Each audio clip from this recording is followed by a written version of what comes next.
اب نوٹ کر لیجئے، یہ کتابیں اگر آپ پڑھنا چاہیں تو کتاب الملاحم میں پڑھیے۔ بدترین عذاب عربوں پر آیا کھڑا ہے، سروں پر ٹنا ہوا ہے، بدترین ایسی جنگ ہونی ہے الملحمۃ العظمیٰ، جس کو کہ میں بھی آپ نے گواہی پیش کر دوں گا، جسے کہا گیا ہے لاسٹ کروسیڈ۔ بش نے بھی کروسیڈ کا لفظ بول دیا تھا، پھر واپس لیا اس نے۔ نکل جاتی ہے جس کے منہ سے سچی بات مستی میں، فقیہ مصلحت بھی سے اور اندے بادہ خار اچھا، کروسیڈ کہہ کر پھر واپس لیا۔ یہ کروسیڈ، اس کے اوپر جس قدر نقصان ہونا ہے عربوں کا، گریٹر اسرائیل بنے گا، یہ عراق، شام، اردن، سعودی عرب کا کچھ شمالی علاقہ، ترکی کا جنوبی علاقہ، مصر کا صحرائے سینا، اور اس کے ساتھ ہی جو بہترین اس کا زرخیز ترین علاقہ ڈیلٹا آف نائل، یہ سب یہودیوں کے قبضے میں جائے گا۔ اس کو حدیث میں کہا گیا الملحمۃ العظمیٰ۔ عیسائی 80 علم لے کر ہے مسلمانوں تم پر حملہ آور ہوں گے، اور ہر علم کے نیچے 12,000 فوج، 9.5 لاکھ فوج۔ یہ نیٹو کی تیاری کس کے لیے ہو رہی ہے؟ جب یو ایس ایس آر کا خاتمہ ہوا تو پوچھا گیا تھا نیٹو چیف سے، اب کس لیے؟ تمہارا وہ دشمن تو ختم ہو گیا، اب ہمیں اسلامک فنڈامنٹلزم سے نمٹنا ہے۔ وہ جانتے ہیں خطرہ یہی ہے، اب اسلام ابھر سکتا ہے، مسلمانوں کے سینوں کے اندر وہ آگ ہے، اوپر خاکستر آ گیا ہے، تمہیں اٹھانا بیٹھنا، یہ اندر تو انگارہ ہے، اوپر سے راکھ ہے، اس سے دھوکہ نہ کھا جانا ان کے دلوں کے اندر۔ اور بش نے کہا تھا مسلمان چاہتے ہیں کہ ہسپانیہ سے لے کر انڈونیشیا تک نظام خلافت قائم کریں، اور میں حیران ہوا تھا کہ اس کمبخت کو ہسپانیہ کا خیال کیسے آ گیا؟ ہمیں تو کبھی آتا ہی نہیں، ہم تو بھول گئے، وہ تو 500 برس پرانی بات ہے جبکہ وہاں سے ہمیں نکال دیا گیا تھا۔ اگرچہ اقبال نے کہا تھا ہے ارض فلسطین پہ یہودی کا اگر حق، ہسپانیہ پر حق نہیں کیوں اہل عرب کا؟ ہسپانیہ میں تو 800 سال حکومت کی مسلمانوں نے، اور ابھی 500 برس ہی گزرے ہیں نا۔ یہودی تو ارض مقدس سے 2000 سال نکالے گئے، انہیں ناکہ آباد کیا گیا، عربوں کے سینے میں خنجر پھونک دیا گیا۔ وہ چھوٹا سا ملک جو چاہتا کرتا، کوئی پوچھنے والا نہیں۔ امریکہ جیسے اپنے بیٹے کی حفاظت کرے ویسے کرتا ہے،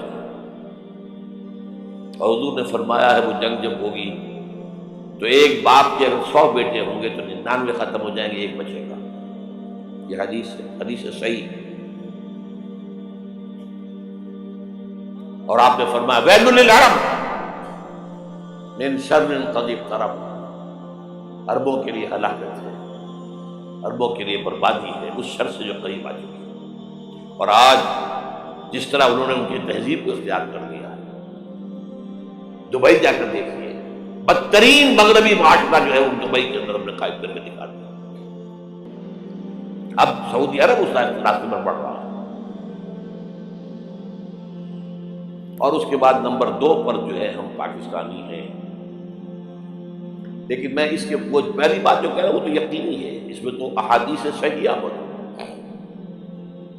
اگرچہ اس کے بعد پانسا پلٹے گا، پھر حضرت مہدی کا ظہور ہوگا، حضرت عیسیٰ کا نزول ہوگا، اور وہ گریٹر اسرائیل گریٹر گریو یارڈ بنے گا یہودیوں کا، ایک ایک یہودی قتل ہوگا اور دفن ہوگا۔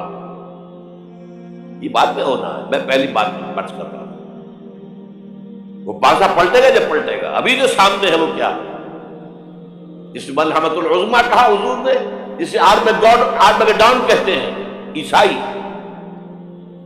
آرمگیڈون کی اگر کہیں جا کر آپ دیکھیں گے، آپ ڈکشنری میں مانیں تو کیا لکھا ہے؟ A very big war which will be fought between the forces of evil and good before the end of this world. اس دنیا کے خاتمے سے پہلے خیر اور شر کی قوتوں کے درمیان بہت بڑی جنگ ہوگی، ارمجدون اسے کہتے ہیں عربی میں، اور آرمگیڈون اسے کہتے ہیں انگریزی کے اندر۔ اور یہ بائبل کی آخری کتاب کے اندر ہے، جو اس میں کہ مکاشفات یوحنا، ریولیشن آف سینٹ جان، یہ تو میں کہہ رہا ہوں یقین کے ساتھ، اور زیادہ دور نہیں آیا چاہتا ہے، اس لیے کہ یہودیوں کا اور عیسائی جو کنزرویٹوز ہیں، نیو کنزرویٹوز، ان کا 5 نکاتی ایجنڈا ہے متفق علیہ، جس کے تحت یہ جنگ صلیبی شروع کی گئی ہے، تو سن لیجیے آپ۔ آرمیگیڈون نمبر 1، گریٹر اسرائیل قائم ہو جانا اس کے نتیجے میں نمبر 2، مسجد اقصی اور قبۃ الصخرہ کو گرانا نمبر 3، وہاں تھرڈ ٹیمپل، وہ مسجد جو حضرت سلیمان نے بنائی تھی 1000 قبل مسیح میں، پھر برباد کی تھی نیبوکدنیزر نے، دوبارہ بنائی گئی، پھر دوبارہ ختم ہوئی 70 عیسوی تک گری پڑی ہے، ان کا خانہ کعبہ گرا ہوا ہے 70 عیسوی سے لے کر آج تک۔ ایک دیوار ہے ویلنگ وال، جہاں جاتے ہیں، روتے ہیں، پیٹتے ہیں، ماتم کرتے ہیں، وہاں وہ بنے گا تھرڈ ٹیمپل۔ اور نمبر 4، اس میں لا کر رکھا جائے گا تخت حضرت داؤد کا۔ یہ تخت کہاں ہے اس وقت؟ یہ لندن شریف کے اندر، جو ان کی پارلیمنٹ کا جو چرچ ہے، ویسٹ منسٹر ایبے، اس میں رکھا ہوا ہے۔ ایک پتھر تھا جس پر بٹھا کر حضرت داؤد کی تاجپوشی ہوئی، پھر حضرت سلیمان کی ہوئی، پھر وہ پتھر رکھ دیا گیا جب حضرت سلیمان نے بنایا ہیکل مسجد اقصی، وہاں رہا ہوا۔ ہر بادشاہ جو تھا یہودی اسی کے اوپر بٹھا کر اس کی تاجپوشی ہوتی تھی۔ سن 70 میں ٹائٹس نے گرایا اسے، ہیکل کو، وہ پتھر لے گیا، وہاں سے روم گیا، روم سے آئرلینڈ گیا، آئرلینڈ سے اسکاٹ لینڈ آیا، اسکاٹ لینڈ سے انگلینڈ آیا، اور اب وہ رکھا ہوا ہے 14ویں صدی عیسوی سے آج تک۔ وہ ویسٹ منسٹر ایبے میں رکھا ہوا، ایک کرسی کی سیٹ میں اسے بنا دیا گیا ہے تخت کی شکل۔ اب انگریزوں میں کوئی ملکہ ہو، کوئی بادشاہ ہو جس کی بھی تاج پوشی ہونی، اس میں ہو، یہ لا کر رکھا جائے گا تھرڈ ٹیمپل، اور اس پر یہودیوں کے خیال کے مطابق ان کا مسیحا آئے گا جو مسیح دجال ہوگا، عیسائیوں کے خیال کے مطابق حضرت عیسیٰ آئے گی، وہ ہمارا بھی خیال حضرت عیسیٰ آئے گی علیہ السلام۔ بہرحال یہ تو بعد کی باتیں ہیں نا، اس وقت جو میں عرض کر رہا ہوں عربوں پر بہت بڑا عذاب، اور پاکستان کا معاملات بنتا ہی ہے، میں یقین سے نہیں کہہ سکتا۔ ہینگنگ ان دی بیلنس، ہو سکتا ہے اللہ تعالیٰ ہم پر رحم فرمائے، ہو سکتا ہے، اگرچہ اس کی کوئی شرائط ہے۔ چمن کے مالک اگر بنا لے موافق اپنا شعار، اب بھی چمن میں آ سکتی ہے پلٹ کر چمن سے روٹھی بہار، اب بھی ہو سکتی ہے۔ اور یہ بھی ہو سکتا ہے کہ اللہ تعالیٰ نے معجزانہ طور پر ہمیں ملک دیا، ہم نے اللہ سے بدعہدی کی، وعدہ خلافی کی، غداری کی، لہذا سزا دی جائے اور ہم سے یہ ملک چھین دیا جائے۔ اٹس جسٹ پاسبل، دور نہ سمجھے، اس انہونی بات نہ سمجھے۔ جو گھیراؤ ہو رہا ہے آپ کے مغرب میں نیٹو فورسز اور مشرق میں بھارت فورسز، بھارتی فورسز گدھوں کی طرح بیٹھے ہوئے انتظار کر رہے ہیں پاکستان اور ڈسٹیبلائز ہو جائے، یہاں اور بدامنی ہو جائے۔ اب لاہور میں پھر آج دھماکے ہو گئے ہیں، 2 دن پہلے کا دھماکہ میں سہ کے آیا ہوں، آپ کے سامنے بیٹھا ہوں، وہ جانے بچی ہیں، جو ہماری اکیڈمی کا حشر ہوا وہ میں آپ کو نہیں بتا سکتا۔ یہ سارا کیوں ہو رہا ہے؟ تاکہ یہاں بدامنی ہو جائے اور ہمیں جواب مل جائے، مغرب سے نیٹو فورسز داخل ہو جائیں، مشرق سے بھارتی فورسز آ جائیں، اور ہمارے ایٹمی دانت توڑ کر اور پھر ہمیں بھارت کے سامنے ڈال دیا جائے۔ نو ڈو ایز یو لائک، یہ ان کا نقشہ ہے۔ ہوگا کیا وہ اللہ جانتا ہے، ہوگا وہ جو اللہ چاہے گا، لیکن اللہ کا چاہنا جو ہے وہ کس پر منحصر ہے؟ یہاں انقلاب برپا کرو، یہاں اسلام لاؤ، اگر دھندوں میں لگے رہو گے تو وہ خود بخود نہیں آ جائے گا انقلاب۔ صحابہ نے جانیں دی تھی، کتنی تکلیفیں اٹھائی تھی، 12 برس تک مکی دور کے اندر بانشہ درویشی در ساز و دمادم سن، جو پختہ شبی خدرہ بر سلطنت جم سن۔ یوم طائف یاد ہے جو حضرت عائشہ فرماتی ہے کہ میں نے پوچھا تھا حضور سے کہ یوم احد سے زیادہ سختی بھی آپ پر کبھی آئی؟ یوم احد پر کیا ہوا تھا؟ تلوار کا وار پڑا تھا آپ کے چہرہ مبارک، یہ جو رخسار کی ہڈی ہے اس کے اندر وار گیا ہے، اوپر فوج کی 2 کڑیاں تھیں وہ اس میں گھس گئی، 2 دندان مبارک شہید ہوئے۔ وہ فوج کی کڑیاں ایک صحابی نے اپنے دانتوں سے پکڑ کر کھینچنے کی کوشش کی، دانت نکل گئے، وہ نہیں نکلے۔ کیا جتن کر کے نکالی گئی ہوگی تو خون کا فوارہ اتنا خون گیا ہے کہ آپ بے ہوش ہو گئے، گر گئے، اور مشہور یہ ہو گیا کہ آپ کا انتقال ہو گیا، شہادت ہو گئی۔ یہ سیرت کبھی پڑھی ہے؟ حضرت عائشہ کے ہوش کا تو یہی دور تھا نا، یوم طائف میں جو آپ کیا تھی، بچی تھی، انہیں کیا پتا کیا ہو رہا ہے حضور کے ساتھ۔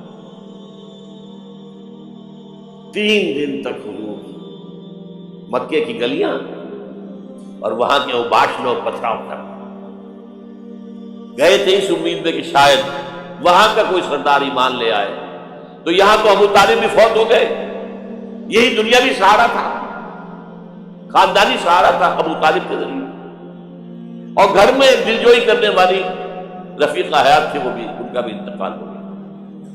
آپ نے کہا یہ عام الحزن ہے، اب تو سب کو طے ہو گیا قریش کو کہ آپ جیسے قتل کر دو، اسی لیے آپ گئے طائف، شاید وہاں کا کوئی بڑا سردار مانے ایمان لے آئے مجھ پر، تو میں اپنا مرکز ادھر شفٹ کر دوں۔ تینوں سے ملے ہیں، تینوں نے وہ جواب دیے، نکل جاؤ یہاں سے، میں تمہارے ساتھ بات بھی کرنے کو تیار ہوں۔ اچھا، تمہارے سوا کوئی نہیں ملا تھا اللہ کو نبی بنا کے بھیجنے کے لیے؟ دیکھو جاؤ، میں بات نہیں کرنا چاہتا، ہو سکتا ہے میں بے عزتی کر بیٹھوں، واقعی تم اللہ کے نبی ہو تو میں مارا جاؤں گا، جاؤ جاؤ جاؤ۔ یہ سلوک محبت کے ساتھ، اور پھر چھوکروں کو، اسٹریٹ ارچنز جنہیں آپ کہتے ہیں، اشارہ کیا تھا، خبر لو ان کو، پتھراؤ ہو رہا ہے، ساتھ میں ہے ہی نہیں، ایک آدمی سے، زید ابن حارثہ۔ اب سامنے سے پتھر آ رہے ہیں تو حضرت زید آگے آ جاتے ہیں، ڈھال بنتے ہیں، مجھے لگے پتھر حضور کو رہے، آپ پیچھے سے آ رہے ہیں، چاروں طرف سے تو ڈھال نہیں بن سکتا ہے، جسم لہو لہا، خون جا کر جوتیوں میں جم گیا ہے، جوتی اتر نہیں تھی۔ پھر وہاں سے واپسی میں دعا مانگی ہے، اللہم الیک اشکو ضعف قوتی وقلت حیلتی وہوانی علی الناس، اے اللہ تیری جناب میں فریاد لے کر آیا ہوں اپنے قوت کی کمی کا، اپنے وسائل کی کمی کا، اور جو ذلت و خالی ہو رہی ہے لوگوں کے ساتھ، الا من تکلنی، مجھے کس کے حوالے کر دیا، الا بعیدی یتجہمنی، یہ میرے اوپر ہجوم کر کے آج حملہ کرے، اور میرا عدو من لگتا امرے، یہ دشمن کے حوالے میرا معاملہ کیا جو چاہے کرتے ہو۔ لیکن پھر ابدیت غالب آتی ہے، ان لم یکن علی غضب فلا ابالی، اللہ اگر تو ناراض نہیں ہے تو مجھے کوئی پرواہ نہیں، سر تسلیم خم ہے جو مزاج یاد کا، مجھے اندیشہ یہ ہے کہ تو ناراض تو نہیں، یہ تکلیفیں جھیلی ہے۔ سینکڑوں صحابہ نے جانوں کا نذرانہ پیش کیا ہے، احزاب کی جنگ میں فاقوں پر فاقے ہو رہے تھے، اور ان فاقوں کی حالت میں خندق کھودنے کا حکم ملا ہے، لوگوں کی کمریں دوہری ہو رہی ہیں، پتھر باندھے ہیں اپنے پیٹوں سے، اپنی چادروں کے ساتھ کس کر قبر دوہری ہو جائے، اور جب صحابہ کدالیں چلا رہے ہیں تو کیا کہہ رہے ہیں، نحن الذین بایعوا محمدا علی الجہاد ما بقینا ابدا، اللہم لا عیش الا عیش الاخرہ۔ صحابہ کہتے تھے ہم وہ لوگ ہیں جنہوں نے محمد سے بیعت کی ہے کہ جہاد کرتے رہیں گے جب تک جان میں جان نکل جائے تو بات اور، جان ہے، چاہے ابھی بھوک سے کمر دوڑی ہوئی جا رہی، جان تو ہے۔ اور ایک دفعہ کہتے تھے اللہم لا عیش الا عیش الاخرہ، اللہ عیش، زندگی تو آخرت کی زندگی ہے۔ اور حضور فرماتے تھے، حضور کے بیٹھے ہوئے نہیں تھے، گاؤں تکیہ لگا کر پتھر اٹھا اٹھا کر خندق کو چلے جا کے باہر پھینک رہے تھے، جب صحابہ کہتے ہیں اللہم لا عیش الا عیش الاخرہ، حضور فرما رہے ہیں فاغفر للانصار والمہاجرہ، اے اللہ ان انصار اور مہاجرین کی مغفرت فرما دو۔ پھر حضور کی خدمت میں کچھ لوگ آئے، حضور اب یہ فاقہ ناقابل برداشت ہو گیا، دیکھیے ہم نے یہ پتھر باندھے ہوئے ہیں۔ حضور نے کرتا اٹھا کر دکھایا، وہاں 2 پتھر ہوتے ہوئے۔ یہ ہے سیرت النبی۔ آپ کس چیز کو سیرت النبی سمجھتے ہیں؟ بہرحال اس موضوع پر میری ایک کتاب ہے منہج انقلاب نبوی، کہ انقلاب کیسے آیا تھا۔ اگر دل میں ذرا بھی آرزو پیدا ہو گئی ہو کہ اللہ قبول کر لے مجھے بھی، مجھے قبول کر لے اس کام کو، تو وہ کتاب آپ کے لیے مست ہے، اس کا پڑھنا۔